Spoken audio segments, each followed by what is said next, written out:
वे सरोवर से निकली, दौड़ करके अपने अपने वस्त्रों को उठा लिया, पहनने लगी।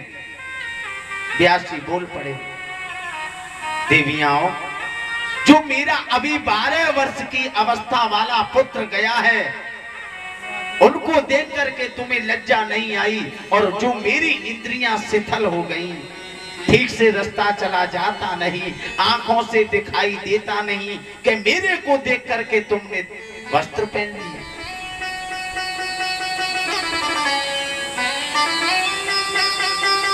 जैसे ये शब्द कहा व्यास जी ने, देवांगना बोल पड़ी, व्यास जी, आज आपकी दृष्टि में भेदभाव है, लेकिन आपका जो पुत्र है वो निर्विकारी है, उसमें कोई विकार नहीं है, लेकिन आप में विकार भरा हुआ है कि ये स्त्री है, कि ये पुरुष है, ये मेरा बेटा है, ये मेरा बेटा नहीं है। जैसे ये ज्ञान दिया अप्सराओं ने, व्यास जी को दुख हुआ, व्यास जी लौट आए। जैसे व्यास जी लौट करके आए, सरस्वती नदी के तट पर कुटिया बना के रहने लगे। एक दिन स एकदाचित स्वस्था उपस्पर्श जलम शुचिः विविक्त देश आसीनम उदिति रविमंडले। सायंकाल का समय व्यास जी ने सरस्वती नदी में स्नान किया। स्नान करने के बाद यकायक पद्मासन लगा करके बैठ गई, तो उनके मन में विचार आया। क्या विचार आया? कलयुग आने वाला है, लोग मंद बुद्धि वाले होंगे, धर्म में आस्था नहीं रहेगी, तो क्या करना चाहिए?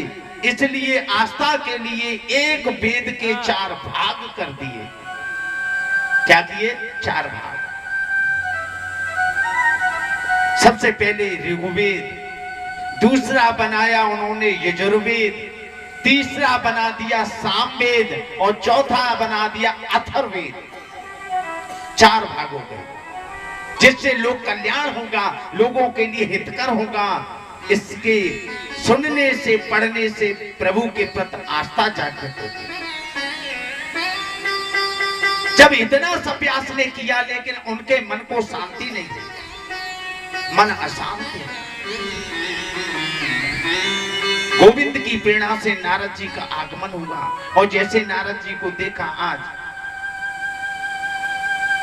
दौड़ करके पहुंच गए व्यास जी, दंडवत किया, और दंडवत करने के बाद पूछने लगे,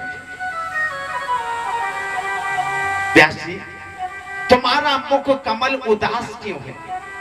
कोई चिंता है? परीक्षित जी, चिंता जीते जी मनुष्य को जला देती है, चिता मुर्दे को जला देती है। जैसे गेहूं में घुन लग जाता है, अगर चिंता लग गई तो ये शरीर गेहूं की समान रह जाएगा। नारद जी ने जब पूछा, व्यास जी बोल पड़े, और क्या बोले कि व्यास ने कहा, लिखते लिखते और मैंने क्षण भर दम लिया नहीं, मैंने क्षण भर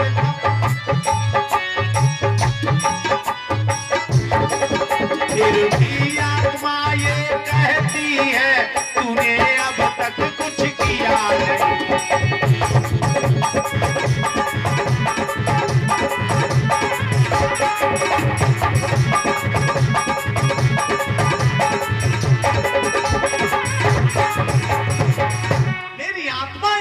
झकझोर देती है, हे व्यास, तूने इस जगत के लिए क्या प्रेरणा दी, क्या किया? इसलिए मेरा मुख कमल उदास है। नारद जी, नारद जी ने कहा, चिंता मत करो, तुमने 17 पुराण बना दिए। 17 पुराणों की रचना कर दी किसने? वेद व्यास ने। ध्यान देना, 17 पुराण कौन से हैं? पद्म पुराण, जिसमें 55,000 श्लोक हैं, ब्रह्म पुराण जिसमें 10,000 श्लोक हैं, विष्णु पुराण जिसमें 23,000 श्लोक हैं, शिव पुराण जिसमें 24,000 श्लोक हैं, नारद पुराण जिसमें 25,000 श्लोक हैं, मार्कंडेय पुराण जिसमें 29,000 श्लोक हैं, अग्नि पुराण जिसमें 15,400 श्लोक हैं, ब्रह्म वैवर्त पुराण जिसमें 18,000 श्लोक हैं, लिंग पुराण जिसमें 11,000 श्लोक हैं, बरहा पुराण जिसमें 24,000 श्लोक हैं, स्कंद पुराण जिसमें 8,100 श्लोक हैं, वामन पुराण जिसमें 10,000 श्लोक हैं, क्रूर्म पुराण जिसमें 17,000 श्लोक हैं, मत्स्य पुराण जिसमें 14,000 श्लोक हैं, गरुड़ पुराण जिसमें 19,000 श्लोक हैं, ब्रह्म पुराण जिसमें 12,000 श्लोक हैं। 17 पुराणों की रचना की। नारद जी की प्रेरणा से एक पुराण और व्यास जी ने बनाया जिसका नाम है श्रीमद् भागवत महापुराण,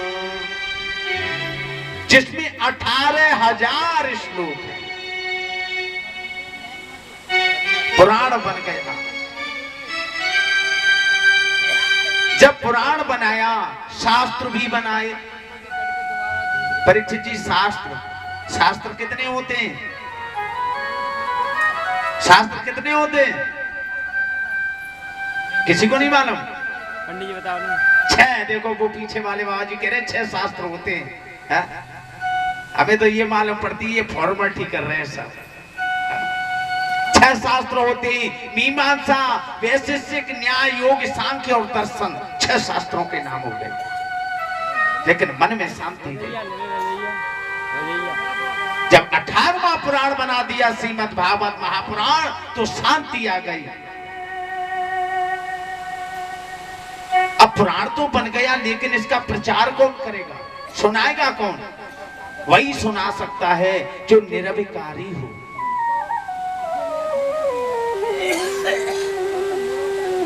सूत जी कहते हैं, शौनकाद ऋषियों, व्यास जी के पुत्र सुखदेव जी ने इस पुराण का प्रचार किया। शौनकाद ऋषियों ने कहा, प्रभु ये सुखदेव जी का जन्म कैसे हुआ? थोड़ी वह भी कथा में सुनाए।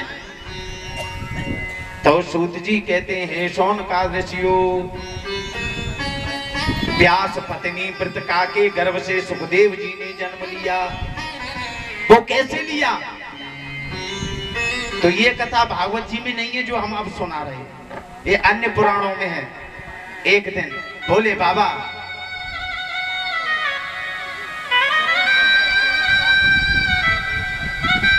पार्वती मैया दोनों बैठे हुए हैं कैलाश पर्वत पर।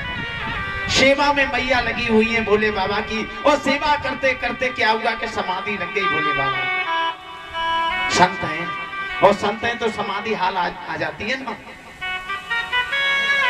नारद जी का मन हुआ, चलो बहुत दिन हो गए कैलाश पर नहीं गए, हम कैलाश पर चलते हैं। तो बीना को बजाते हुए, हरगुण गाते हुए कहां पहुंचे? कैलाश पर। कैलाश पर बैठ गए। भोले बाबा को देखा, प्रणाम किया, मैया को देखा, प्रणाम किया, लेकिन भोलेनाथ तो समाधि में लीन है। मैया बोली, बेटा नारद। अच्छा, नारद कहते किसे हैं? नारद। जब कोई बात खाली न हो, काटी न जाए, उसे कहते हैं नारद। जहां लड़ाई न हो, वहां लड़ाई हो जाए, उसका नाम है नारद। सुख शांति न लावे, उसी का नाम नारद।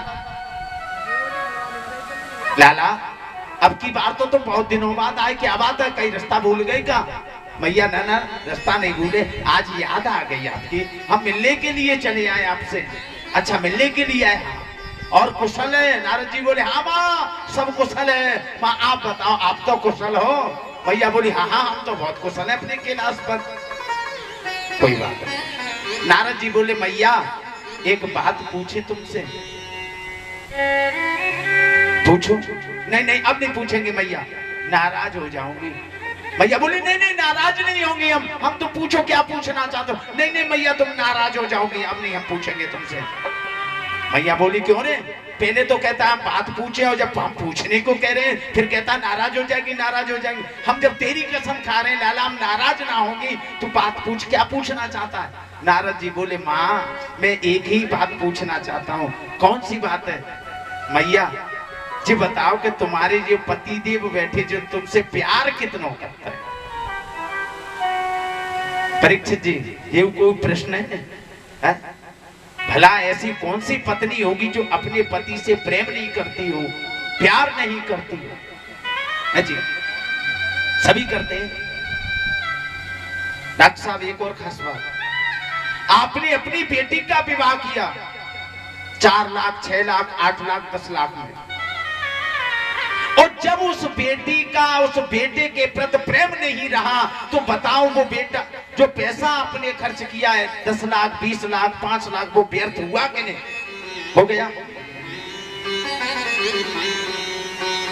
जब वो पैसा सार्थक था, जब बेटी का उस दामाद के साथ प्रेम जुड़ जाता तो आपका पैसा सार्थक था, लेकिन जो आपने पैसा खर्च किया वो निस्वार्थ। कहने का भाव, आप लोग कथा कराते हैं, भागवत कथा कराते हैं, 1 लाख 2 लाख 4 लाख 10 लाख रुपए खर्च करते हैं, और वो भी आपका पैसा सदुपयोग में न लगे तो कथा कराने से कोई फायदा है? हम तो टाइम काट के चले जाएंगे, गाना बजाना सुनवा के चले जाएंगे, लेकिन आप लोग ये बताओ उससे कल्याण होगा आप लोगों का? हो जाएगा? नहीं नहीं, क्योंकि कथा के द्वारा ही कल्याण हो सकता है, और कथा भी वो होनी चाहिए जो शास्त्रों में है, कल्याण हो जाएगा। कथा ही कल्याण में होती है, कल्याणकारी होती है, लेकिन लोगों के मन में क्या है? अरे कहाँ जाएंगे, वहां खा रखो है, आला कहना रहे, रसिया कहना रहे, अपनी हाय हाय में लगे, श्लोक पढ़ दे भाई को अर्थ कर देते हैं, छज्जे ऊपर नचे राधिका, ये तो गाई ना रहे पंडित जी, अपने आप लगे गा तो पंडित जी उसको भी जानते हैं, लेकिन उसमें कल्याण नहीं है, उसमें स्वार्थ नहीं है। स्वार्थ जिसमें है, आप 2 घंटे 3 घंटे टाइम अपना खर्च करके आए तो कुछ यहाँ से ले करके जाओ तो अच्छी बात है, और न छज्जे ऊपर ही में रहे तो कुछ नहीं होने वाला, यही रहोगे छज्जे ऊपर ही। तो ये बताओ मैया तुमसे तुम्हारे पति प्रेम कितना करते हैं? मैया बोली लाला ये भी कोई पूछने की बात है, हमारे स्वामी तो हमारे अलावा रह ही नहीं सकते, पक्की बात। मैया बोली हाँ लाला गारंटी से, बहुत प्यार करते हैं हमसे, बहुत प्यार। भैया हम ये जानना चाहते हैं, जब तुमसे वो प्यार ही करते हैं तो तुम्हें अपने मन की सारी बात भी बताते होंगे? भैया बोली आज तक हमारे भोले बाबा ने कोई बात हमसे छुपाई ही ना, छुपाते नहीं है, जो आती है वो बता देते हैं। भैया बिल्कुल बताते थे, अंदर की भी बताते। भैया बोली हाँ अंदर की भी बताते, क्योंकि प्रेम करती हैं, और बात भी सही है। प्रेम करने वाला कभी अपने प्रेमी से कोई अंदर की बाहर की बात नहीं छुपा सकता, और प्रेम न करने वाला वो तो राम ही रख रहा है। भैया तो हम ये जानना चाहते हैं, जब मन की सारी बात बताते होंगे तो ये भी बताते होंगे कि जो भोले बाबा के गले में मुंडों की माला है ये किसके सर है? जो इतनी कई मैया से राम राम जी हमने आज तक ना पूछ पाई कि ये सर किनकी है। लाला बस जो ही मत पूछो, हमने आज तक पूछी ना पाई जवाब, और तो सब पूछ ली लेकिन जा ना पूछ पाई। नारद जी बोले मैया तुम ना पूछी तो कब उन्हें बताने की प्रयास करोगा? कि हाँ लाला सो ना करो। अब बता मैया, तो तुम कह रही हमसे प्यार करते, हमसे प्यार करते, प्यार का खाक करता है तुमसे, तुम्हें यही ना मालूम है? काय को प्यार है जब तुम्हें मालूम ना है तो? और इतनी कई बीना बजायो वो अंतर ध्यान हो गई। अब तो मैया दौड़ भीतर दौड़ बाहर, दौड़ भीतर दौड़ बाहर। अब कब जगी तब हम जी पूछे, और तब तक राम नाम सुबह सुमरण लागे। और जैसे ही राम राम कह के समाधि खुली, दौड़ करके मैया आई है, जल लेकर के आई, ले स्वामी जल पियो, और चढ़ दमाने लगी। खास बात परीक्षित जी, माताओं को कोई सौदा मंगानी हो, अपने मन की बात कहनी हो तो समझ लो बहुत मीठी मीठी बात करें, बहुत प्यार दर्शावें तो समझ जाओ दाल में काला है, दाल काली नहीं है, दाल में काला है। बोले बाबा बोले देवी कहा बात है, तो खुशामत कछु ज्यादा ही है रही है। मैया बोली नहीं नहीं स्वामी ऐसी कोई बात नहीं है, ये तो पत्नी का धर्म होता है पति की सेवा करना। बोले बाबा बोले हम तो रोज देखते हैं ये धर्म, हाँ, पर आज कछु धर्म ज्यादा ही दिखाई दे रहे हो हमें। ना ना स्वामी ऐसी कोई बात नहीं है। हाँ नहीं नहीं तुम अपने मन की बात बताओ क्या चाहती हो। स्वामी हम कुछ नहीं चाहती, केवल एक बात पूछना चाहती है। क्या पूछना चाहती हो। तुम हमसे प्यार कितना करो। बोले बाबा बोले देवी ये भी कोई पूछने की बात है, हम तो तुमसे इतना प्यार करते हैं। जब तुम्हारा सती रूप था, तुमने अग्नि में अपना शरीर का त्याग कर दिया तो तुम्हारा वियोग हमसे सहा नहीं गया, हमने हजारों वर्षों तक तपस्या समाधि ले ली। इतना वियोग प्रेम करते हैं हम तुमसे, पक्का। बोले बाबा बोले पक्का करते, कच्चा थोड़ी करते हैं। तो ये बताओ कि तुम्हारी ये गले में मुंडों की माला ये किसके सर है, तुमने आज तक हमें बताई। बोले बाबा बोले का नारद जी आए तुम्हारे पास, समझ गए। मैया बोली हाँ नारद जी आए, कि इसीलिए ये प्रश्न किया, आज तक तुमने पहले कभी नहीं ये प्रश्न किया। कोई बात नहीं देवी ये मत पूछो ये सर किसके, यदि हम तुम्हें बता देंगे तो तुम्हें बहुत दुख होगा। मैया बोली हमें कोई दुख नहीं होगा, आप बताओ ना महाराज। नहीं नहीं देवी तुम्हें दुख होगा। बोले बाबा ने कहा जब तुम नहीं मानती हो तो सुनो देवी, ये जो सर है मुंडमाल में ये सब तुम्हारे सर हैं। हमारे सर? महाराज हमारे सर कैसे हो गई है। इतनी बार तुमने जन्म लिया, मेरे साथ विवाह हुआ, और जब तुम्हारा वियोग हुआ हमसे सहा नहीं गया, तुम्हारा सर लिया अपनी मुंड माल में डाल लिया और ये लटका लिया। मैया बोली सुनो काय को तुम हमसे झूठ बोलो।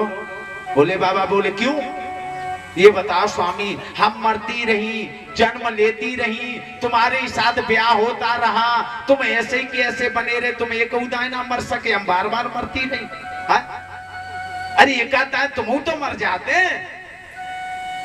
बोले बाबा बोले देवी हमें अमर कथा मालूम है। क्या हमें अमर कथा मालूम है, हम मर नहीं सकते और तुम्हें मालूम नहीं है, इसलिए तुम्हें मरना पड़ता। मैया बोली सुनो स्वामी, अगर तुम हमसे सच्चा प्रेम करते हो तो तुम्हें हमें अमर कथा सुनानी पड़ेगी। क्यों बार बार जन्म लेना पड़े, बार बार विवाह करना पड़े और बार बार मरना पड़े, झंझट ही समाप्त हो जाएगा। बोले बाबा बोले देवी तुम अमर कथा सुन नहीं पाओगी। नहीं नहीं हम अमर कथा अवश्य सुनेंगे। तो देवी शर्त होगी उसमें, क्या होगी, जब तक हुंकरा लगेगा तब तक कथा चलेगी, हुंकरा बंद हो जाएगा कथा वहीं विराम हो जाएगी। परीक्षित जी आज भी वही है, छोटा सा नाती आए ना, बाबा बाबा बाबा गोद में बिठाएंगे। हाँ बेटा लाला क्या बाबा कहानी सुनावे ना। कहानी? हाँ देख लाला मैं तेरे को कहानी सुनाऊं, लेकिन तू मुझको हुंकरा देखो तो, और तू हुंकरा बंद कर दे कहानी बंद कर दूंगा, घरों चलो जाइए चुपचाप। हाँ बाबा ये ठीक है, आज भी है कि नहीं। बोले बाबा बोले देवी हुंकरा देना पड़ेगा तो कथा सुनाऊंगा। देवी ने कहा कोई बात नहीं प्रभु, हम कथा सुनेंगे हुंकरा भी देंगे। चल पड़े प्रभु मैया को लेकर। कहां पहुंचे? विशाल बट वृक्ष के नीचे। किसके नीचे डॉक्टर साहब? बरगद के नीचे। कथा कहां होनी चाहिए? चांदनी के नीचे, नीम के नीचे, बबूल के नीचे, यहां होनी चाहिए ना, यहां नहीं होनी चाहिए। कथा कहां होनी चाहिए? कितना सुंदर लिखा है कि बटू तारा काहे हरी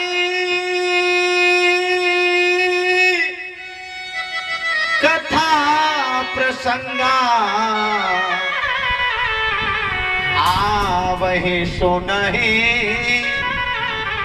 अनेक विहंगा। कथा कहाँ होनी चाहिए? बट वृक्ष के नीचे होनी चाहिए। जाकर के पहुंच गए, बैठ गए पद्मासन लगा करके। बोले बाबा ने क्या किया? देवी हमारी कथा कोई सुनता तो नहीं है, इसलिए हाथ की ताली बजा दो। और जैसे ही हाथ की ताली बजी तो क्या होता है परीक्षित जी? ताली बजने से, पेड़ के नीचे ताली बजाओगे तो क्या होगा? पक्षी उड़ जाएंगे। राम कथा की क्या है कि राम कथा सुंदर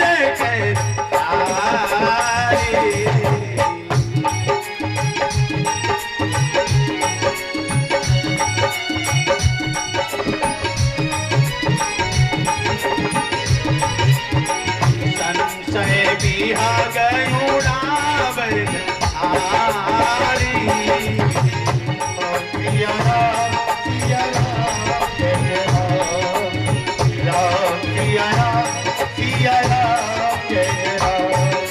राम कथा कट बिटप कोठारी, राम कथा कट बिटप कोठारी, सादर सुन गिरिराज कुमारी। राम जय राम, गिरि राम जय राम जय जय राम। राम कथा सुंदर कारी, संशय बिहा गयुड़ा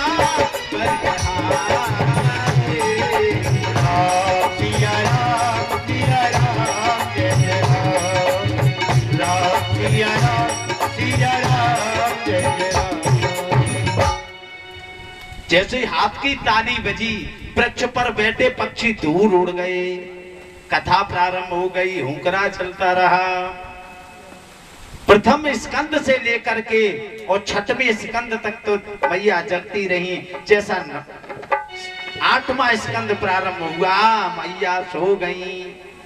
उसी समय उसी बट वृक्ष पर अंडा रखा हुआ था। तोते का अवधि पूर्ण है, अंडा फूट गया और बच्चा प्रकट हो गया। और जैसे ही बच्चा प्रकट हुआ, कथा सुन रहा है, हो की आवाज कर रहा है। बोले बाबा तो हूं करा पे कथा सुनाने लगे। हरि बामा शंकर महादेव जी